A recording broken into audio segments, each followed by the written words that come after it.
24 hours ago, the LSU Tigers, and I'm not kidding when I tell you this is literally 24 hours ago, the LSU Tigers at the moment were leading 18-14 over the previously undefeated Texas A&M Aggies. They went on to lose that game in convincing fashion. The second half was not great.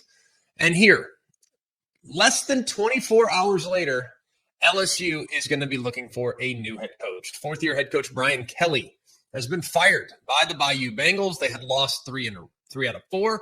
And there was some chatter that things were starting to potentially boil over. There was some chatter about people being very frustrated with the direction of the program. And then earlier on Sunday afternoon, Pete Thamel and many others say that they're having legitimate discussions about firing Brian Kelly during the bye week here in week 10. Next time we'll see the Tigers will be on November 8th. That'll be against Alabama.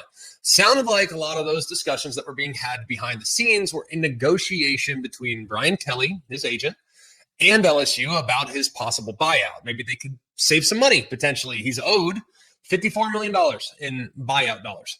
This now being LSU and the way things are structured, this decision involved the governor of the state of Louisiana. So this was way on up the food chain, and maybe they came to an agreement for less money. We'll find out more, I'm sure, here at some point. It's a guy that went 34-14 in 4 seasons. He went to the SEC championship game. He won less than 71% of his games, and by LSU standards, that is an unacceptable total. And given the direction of where this season's going, they could finish maybe 7-5 at best, maybe worse than that, if things don't get turned around here very quickly. Here's the biggest question here. Not whether or not you think Brian Kelly would have ultimately won big at LSU. Not whether or not Brian Kelly was an adequate fit at LSU. I'm sure several people, regardless of where you feel, and regardless of kind of what side of the aisle you're on with this, Brian Kelly has won everywhere he's ever been. He has proven time and time again, whether it be at the lower levels of football, at Central Michigan, at Cincinnati, at Notre Dame, and at LSU, the guy wins a lot of games. He wins football games.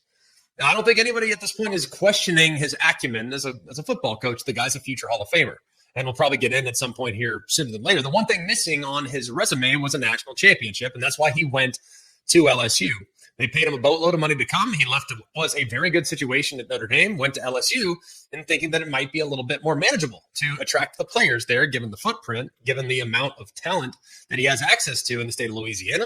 That would be a much easier path to go and get it, because he'd been to the playoffs before with Notre Dame, but when he went against the top dogs, when he played against the best teams in the country, they always seemingly fell short, and the personnel was never quite there. Not alongside the likes of Bama's, not alongside the likes of Clemson's and the teams that were dominating there in the 2010 decade. Here's the biggest question, though. One, who are you going to get? That's always the big question with me.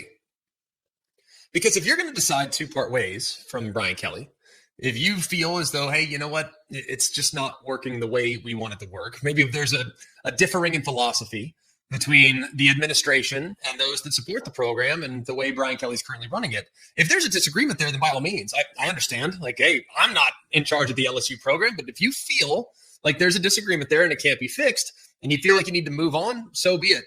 But you have to know for certain the guy that you're replacing Brian Kelly with is an upgrade. And I don't know who that guy is right now. I'm going to be honest with you. There's a lot of job openings right now in college football. At Florida, of course, at Penn State, and a handful of other places that will be coming here very soon. And I got to be honest with you, the candidate pool in college football coaching, there's not a lot of guys right now that are legitimate, guaranteed, no doubt about it, upgrades over Brian Kelly. I think most people would say, yeah, I would take Brian Kelly as my head coach in a heartbeat over what we currently have. Yeah, I'd take Brian Kelly. I think a lot of fans, regardless of who they cheer for, would probably be like, yeah, Brian Kelly's pretty dang good. Bring him to our place. But wasn't working at LSU, clearly. The offense had gotten really stagnant this year. The personnel on offense is still pretty good, and yet they couldn't manufacture enough points. The defense, they tried multiple coordinators. Things did not go well in his first 2 years on that side of the ball. Looked like things had turned the corner this year after pretty significant improvement in year one from Blake Baker to year two, and then against Ole Miss, and then against Vanderbilt, and then against, of course, this past weekend against A&M. Things started to fall off, and some of the same things that got him over the last couple of years got him again. So I'm not saying that this is the wrong move. I'm not saying I disagree with the move. I'm not saying that this is a move that didn't need to be made at some point. But now, It feels premature. It feels early.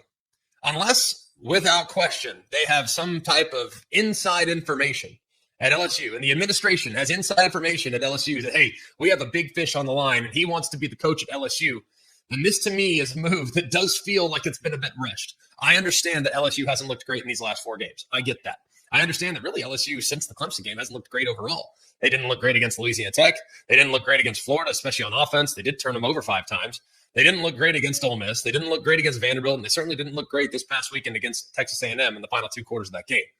But is it really bad enough to warrant firing the guy right now? I'm not saying it's wrong. Like I'm saying, I'm not saying it's wrong. It just feels like, man, that was fast. It feels like it was really, really fast, especially knowing some of the challenges that he inherited when he first took over the program. This is a guy that, like I said, had a Heisman Trophy winner play under his leadership, went to an SEC championship game, beat Alabama, did a lot of things that were very, very important to the powers that be in Baton Rouge, and it wasn't enough. And I get it. LSU, they want to win championships. They want to make playoffs. They want to play at the highest levels of the sport, and maybe they weren't going to get there under Brian Kelly. If that's what you've determined, by all means, who are you going to go get now? That's the big question, because you just fired a guy that's probably going to be in the Hall of Fame, and will probably be in the Hall of Fame very soon. So unless you are going to be replacing him with a possible Hall of Famer as well, I don't know where this coaching search is going to lead. So shocking to me. If you want my honest opinion, this one surprises me. It's the first one this cycle that I feel is a massive surprise. I get it. You want to make sure that you want the trajectory of the program to be on an upward pointing arrow. I understand all of that, and maybe it wasn't. Maybe this was supposed to be the year, and they've fallen short. But there's got to be more going on here. They must know that somebody is really interested. And maybe they feel like, you know what? We could be viewing this situation as kind of the way Georgia did at the end of the 2015 season, where you had a good situation. You had a good coach. Mark Richt at Georgia was a really good coach. And then Kirby Smart was the guy that was going to take a job at another school in the league. And because of the pursuit by another school, Georgia felt like, yeah, you know what? We got to do it now. We got to do it now. We have to get rid of Mark Richt. We got to go get Kirby Smart because he's the guy that we think can get us over the top. So they made a difficult decision and ended up working out really well for them. Maybe that's what LSU is doing as well. Maybe they have an eye on a guy that they absolutely have to go get him now because he's the missing link moving forward. I don't know who that is, and I don't know what the circumstances are behind the scenes at LSU, but this one is a huge surprise. So unless they are for sure getting a massive upgrade, it does feel pretty premature. And we won't know who that upgrade is going to be for at least a couple more weeks, maybe even a couple more months. So wild turn of events here. LSU's Brian Kelly has been shown the door after losing 3 of his final 4 games as the head coach of the LSU Tigers. That'll do it for us here at an emergency podcast edition of Always College Football. You can always check us out on the ESPN College Football YouTube page.